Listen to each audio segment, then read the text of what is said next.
I guess just to kind of give a little bit of introduction of where my talk is coming from. What I'm going to try and do is draw some kind of philosophy from some of the practical experience we've had over the past couple of years at the Manifesto Club, of building an alliance between people from different political backgrounds who are lovers of freedom. And what we've been trying to do is to really find the issues of today that are the biting points. And the points in political life where there's a real question of tension, where there is a regulation or a rule that's really restricting people's ability to live in a real way, and where there is a kind of consciousness that this is a problem, and so there's a kind of potential to intervene in that politically. Now, I think that the question of what is a freedom issue in any particular time is not an obvious one. It's obvious that the sources of social authority and social regulation change from age to age, even decade to decade. And the impetus behind those regulations also change very rapidly. I think also the question of who are the freedom fighters is very different from year to year. And so I think that we do have to kind of look at, or I've been trying to look at this question anew. There are some indications that we do really need to look at this anew. One of which is I feel, and have felt for a few years, that we very much, the political categories we use in discussion and in the newspapers and in Parliament are very much out of tune with the reality of the times. There's a kind of sense that the kind of structures that we have and the language of left and right is something that was really live 20 years ago. And we kind of carry on with these almost as a kind of habit. And this is a very conservative sort of impulse, which I've seen in a number of ways. Because if you think about how much social forces and how much the questions that are really live have changed in the last 20 years. You know, the fall of communism, the defeat of working class movements. These have been vast social changes. And yet, if you look at the UK Parliament today, the parties are called the same names. And people my age, who have never ever lived in the era of the Cold War, when they join new organisations, new political organisations, they'll always say, I'm renewing the right, or I'm renewing the left.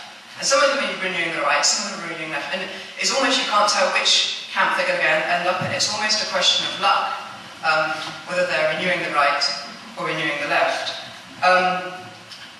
But whenever there's a kind of question in the paper that's a freedom issue for me, so the question of the state saying that every adult must have a criminal records check before they go to volunteer at the playgroup or help out with the football team, you can never predict what someone's going to say on the basis of whether they're in the right or in the left, or in this camp or that camp.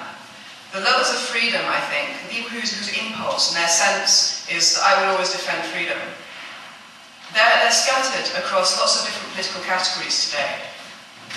And so the theory that we have is really, can we bring those people together? Can you bring together the lovers of freedom who are in lots of different political categories? And I think that in some ways, Matthew Arnold, he talked about men of culture being those people who loved perfection, the pursuit of perfection. And he said that these people are in all different social classes. That you can't tell on the basis of what social class someone is, whether they're going to be a man of culture or not. And I think in some ways, men and women of freedom, it's the same issue now. You can't necessarily tell from the camp they're in whether they're going to be a supporter of freedom.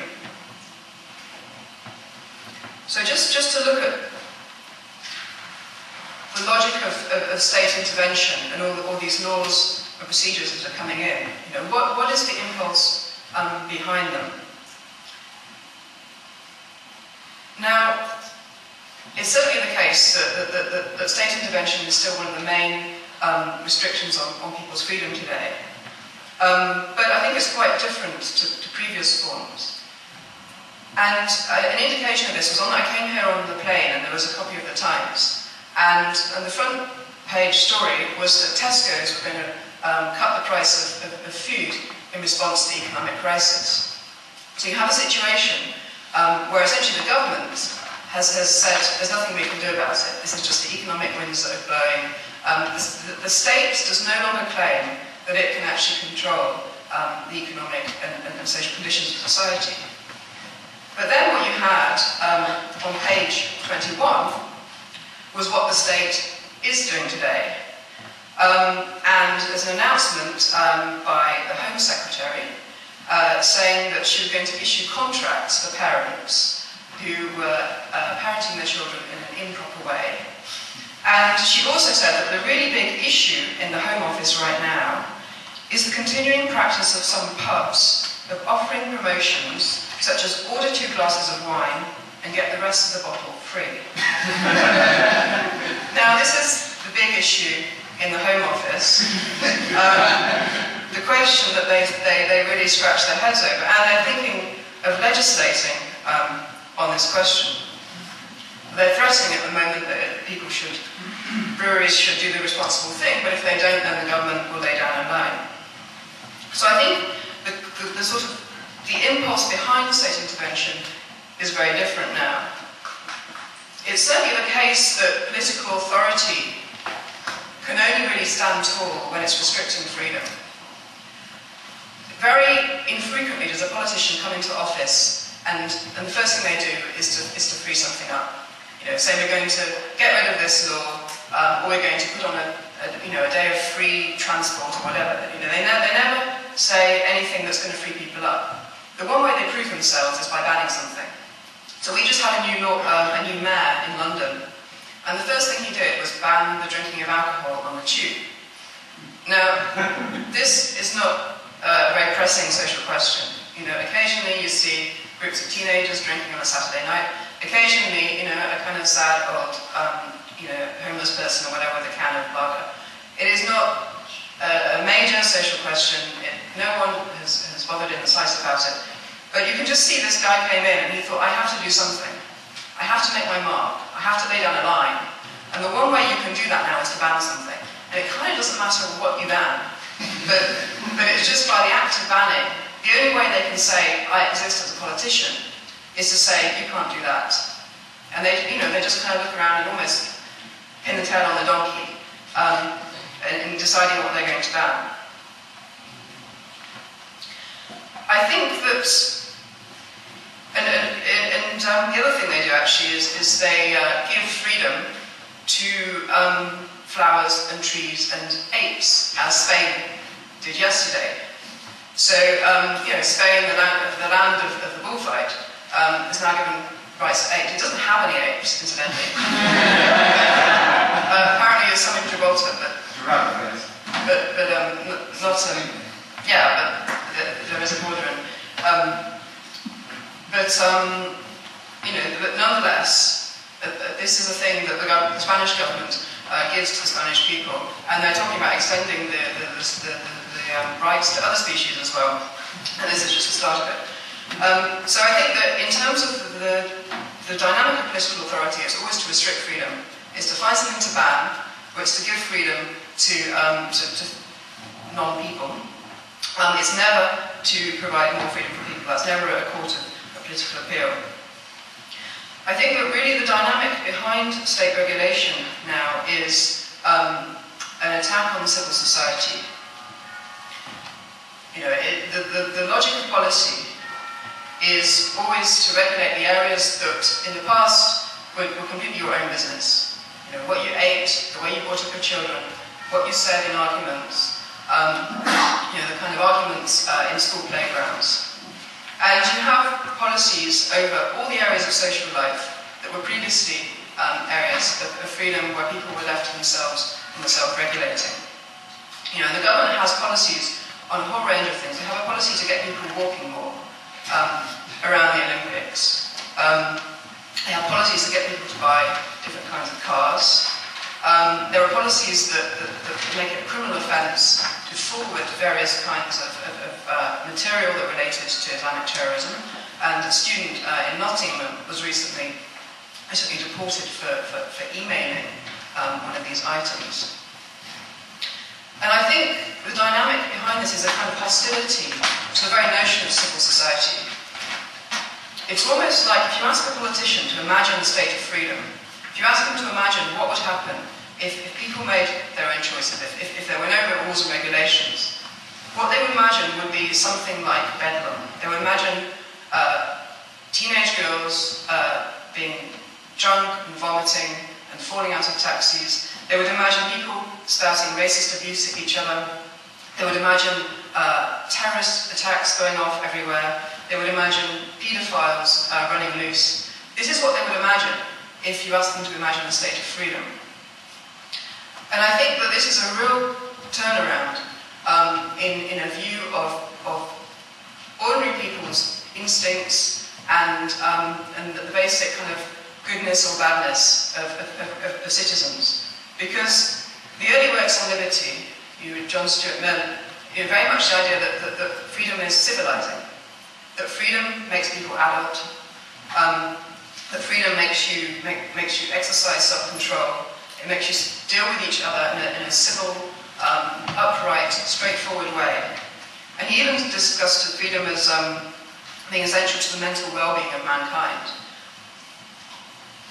And I think that we've almost gone to the opposite view of that, where freedom now is seen merely as a license to be racist, to abuse children, to set up terrorist bombs.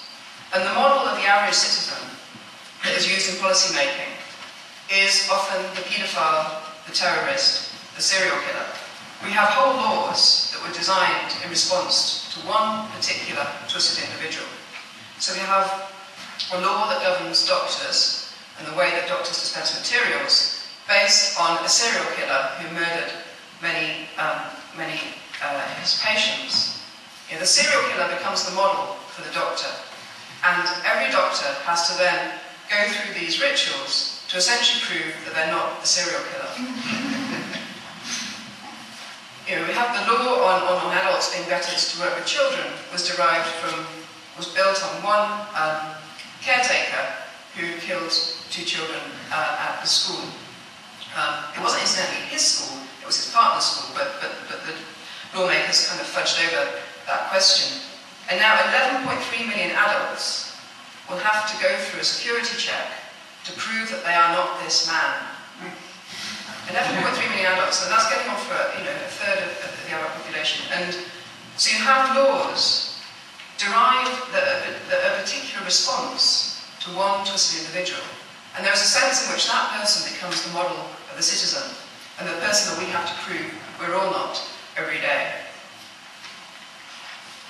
And so I think the function of law has shifted from being something that essentially, in some ways claims to express social norms and to punish the outliers, the violators, to something which is really set against the whole of civil society, set against the average citizen. And there is a sense that the very idea of people thinking freely or relating freely to others is seen as, in itself, abusive, terroristic. Now, with the question of criminal records checks of adults working with children, from time to time there are scandals in the newspaper. And what these scandals will say is essentially that in this school in Wales, there was a teacher working there, and they were not checked. Was the teacher a paedophile? No. Did anything happen? No. But they were not checked. And you have undercover journalists who will go into schools, and they will walk around the school, and they will come back and write this report, saying, and I walked around all day, and I was not checked. Now, and so this is a scandal. So the very idea that you have an adult who comes into contact with children without the state having given them a card, giving them permission, that very relationship is seen as a potential for abuse. So I think there's a way in which state regulation is driven by a hostility to, in itself, people relating freely, to people thinking freely. And that is the kind of thing that it's targeting. It's not targeting, actually, the people who are twisted or criminal. It's targeting, in itself, the free relationship and the free thought, which is the very foundation of civil society. I think that you see now that essentially the state and the rule stands for everything that is civilized. This is what they claim. They source of the good life, the source of everything that is wise, that is healthy, that is decent, that is safe. And everything that is not the rule, everything that is not doing things according to the procedure, is by implication unhealthy, hatred, paedophilic. So what you see now is really a kind of rule, which is really the rule for the sake of the rule. And you see this, one example of this is the rule on security checks in airports.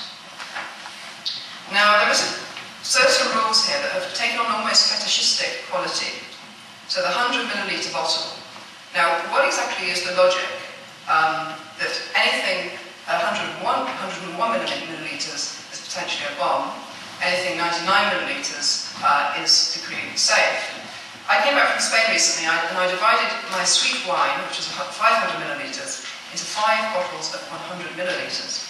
Now, thus was I able to carry it safely through customs without causing a panic. Had it been in a 500 milliliter bottle, of course, this would have been a gross violation, 5 times the regulated amount, and there would have been oversight. The clear plastic bag is interesting, because the clear plastic bag has taken on almost fetishistic quality to make safe everything within it, and for everything without it to be potentially a bomb. So the indication of this is the fact that if you have your items in your plastic bag but in your handbag, then your bag will be searched, but you'll be let through. If the very same items are at the top of your bag, but they're not in the plastic bag, they'll be confiscated. Yes. The very same items. So the presence of the plastic bag, the presence of the rule, has this almost magical power to transform everything within it to being safe, and everything without it to being unsafe and potentially risky. And at Luton Airport yesterday, I saw the logical consequence of this, which is that you now have to buy the plastic bags. They're not called plastic bags; they're called security bags. And they're a special size and they're resealable.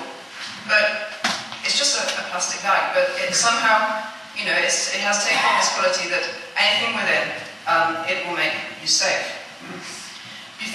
You also see this sort of fetishization of the rule for the sake of the rule, in personal health.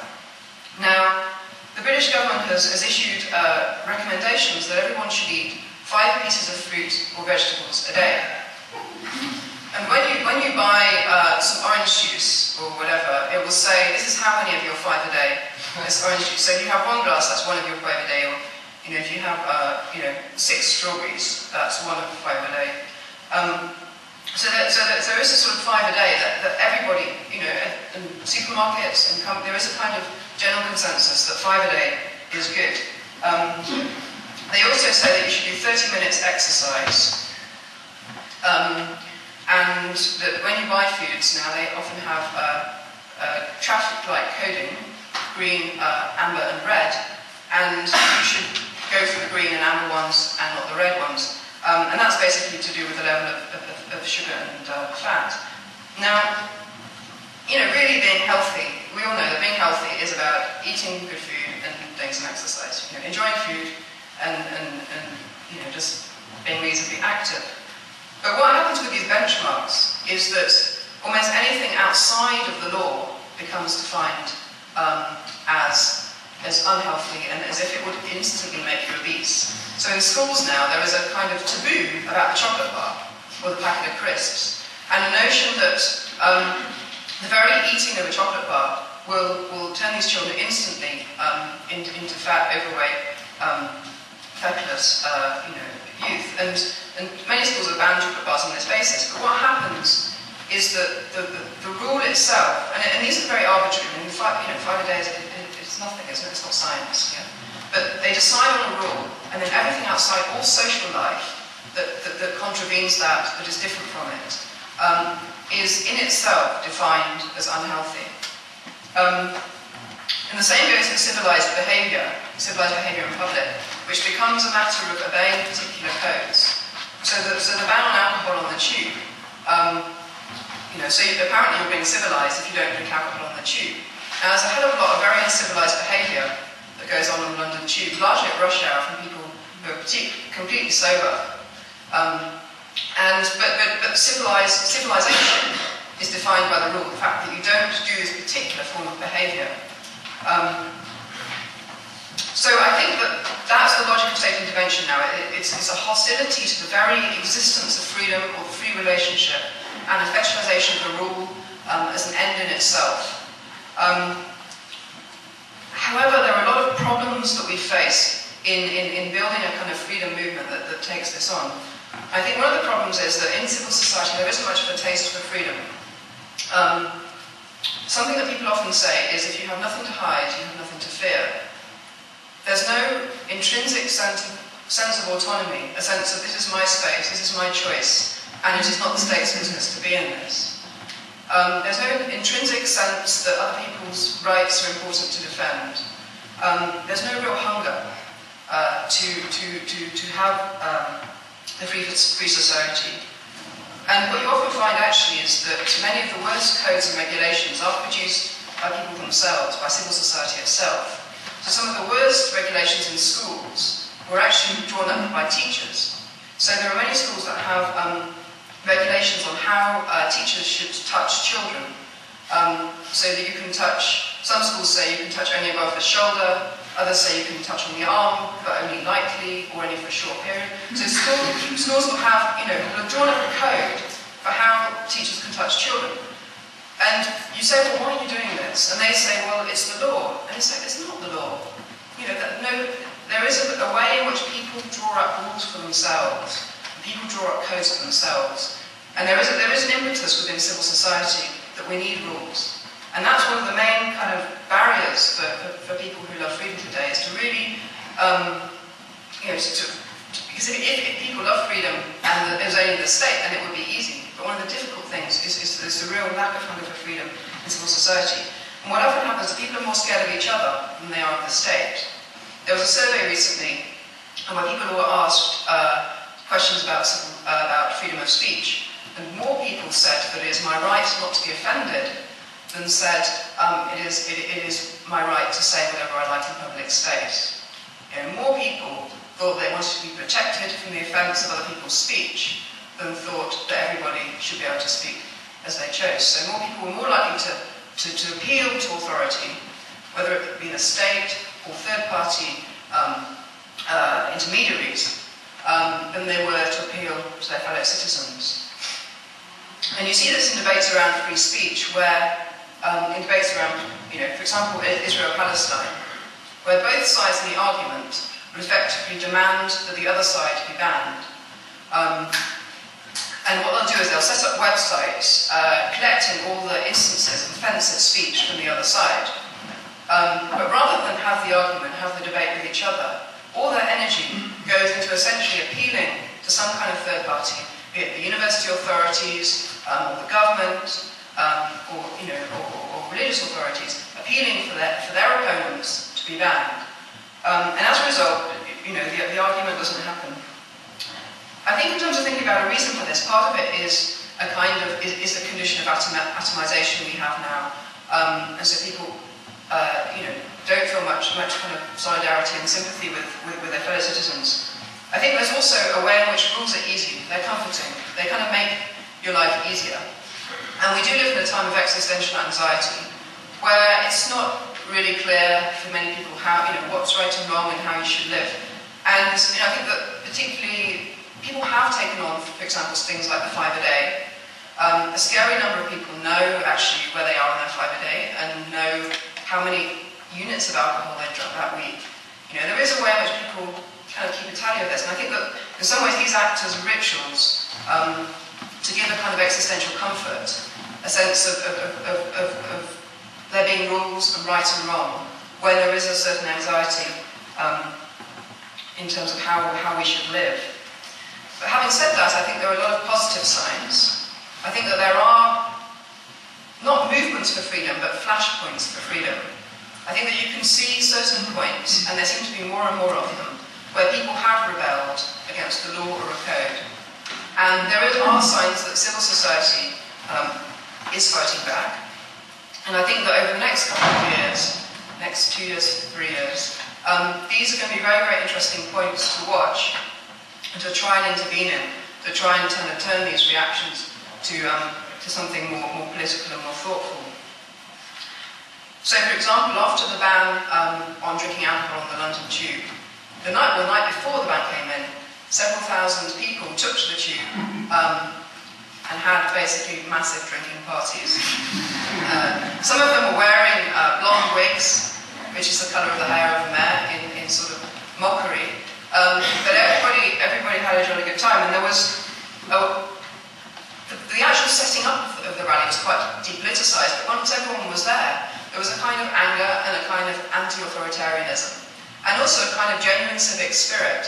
So the parties, when a new party joined the train, there would be a big cheer, and there was a kind of camaraderie, sharing drinks, and also there was a kind of politicisation. We were handing out leaflets on this rally, and people were reading them, talking about them, waving them in the face of the police officers, and there was, an incipient anti-authoritarianism now. And what people were saying was really, why can't we do this? What is so wrong with this? And it's a kind of reaction which was in some ways a very young one. It was kind of, there wasn't any political theory on the demo, but it was a very authentic one. It's like the first stage of fighting for freedom, where essentially all you do is you defy. The politicians, they ban something, so we perform the banned act, and in performing it, you challenge the logic of this law. You say, what is so wrong with this? Why can't we do this? It's a kind of simple rejection of the rule. There was a similar reaction to the ban on fox hunting, which was one of Tony Blair's big radical acts. And there were big marches, but there was also just widespread defiance. People just carried on doing it. And on those early marches after the ban, I met one when I was walking in the countryside, and there was a real kind of spirit of, why can't we do this? What is so wrong with this? I think in that these kind of flashpoints, where people fight for the right to continue with things that they enjoy, with social life that they have decided upon, in these flashpoints there is radical potential for the next few years. And they're kind of smaller flashpoints too. So there was, in the north of England, there were some mothers who, their school had banned fast food, junk food, from the school. And they went and handed bacon sandwiches through the bars of their school at lunchtime. And it was a simple thing, but there was also a sense there that what is so wrong with a bacon sandwich? It's not going to kill them. And I, as a mother, have a right to decide what my children eat. And so there was a kind of basic resistance there. And, they got very, very into it. And so these little flashpoints that feel quite fresh. So, I guess just to summarise, I think that these are potentially the new freedom issues that we're going to be trying campaigning on over the next few years. And I think that when people stand on these questions, you can't predict according to what political party they're in. If I say to people, what do you think about the law against vetting, the law that parents must be vetted to go to their son's football match, and you can't tell what they're going to say. And so people who've supported our campaign, some have been socialist community activists from the north of England, some have been Tory Little Englanders, some have been market freedom supporters. And so some have had no political background at all. Very, very varied kinds of people who all say the same thing on this issue. And I think that because they all say the same thing on this issue, they have something in common, which is a positive sense of freedom, but more importantly, what that represents is a positive attitude towards people, and a sense that people's instincts, when left to express themselves, are actually decent, are actually good. And we do not need a rule to civilise us. Actually, the free relationship is much more civilised than the one laid down by the code. And the free choice and the free speech is much more true than the one that's specified in advance by the government. And so I think that what they have in common is a kind of free-spiritedness. And that means that they take a particular attitude to these new laws and regulations that are coming on. So I think that the challenge is to really develop develop more the theory and the political language for this kind of autonomy, and to find ways of linking up these political flashpoints more. And that's something that I'll be looking forward to doing over the next couple of days and learning from the discussions we have here. Just to kind of try and create a new sense in civil society that that we can rule ourselves, and the choices we make are always better than the sort of dead hand of regulation and code.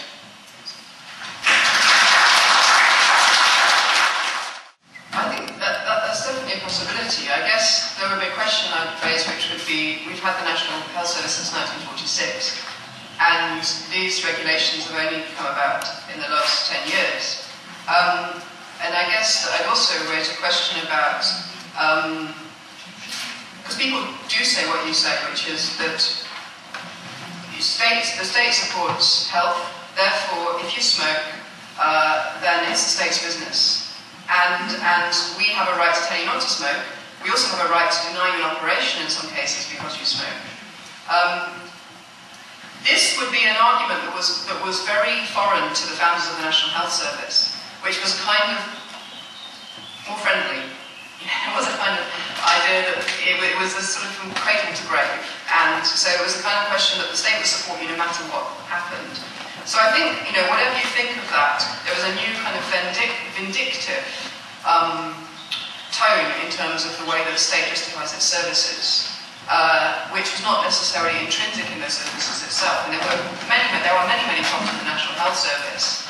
But I think that the kind of current attitude of the state towards regulation is kind of a product of the last 10 years, rather than necessarily being a product of that particular system, although there are many problems with that system. Very quick question, and then again, as I say, the speakers will be here this evening for a number of questions. But Stefan, very quick one. Actually, I think it is actually an evolution of the system, because at first you set out with an ideal, like we want to provide healthcare for everyone, but as it is untenable, because it necessarily will lead to collapse, these are the reactions that develop out of the system, because, well, it is nearing collapse. So I think she's perfectly right.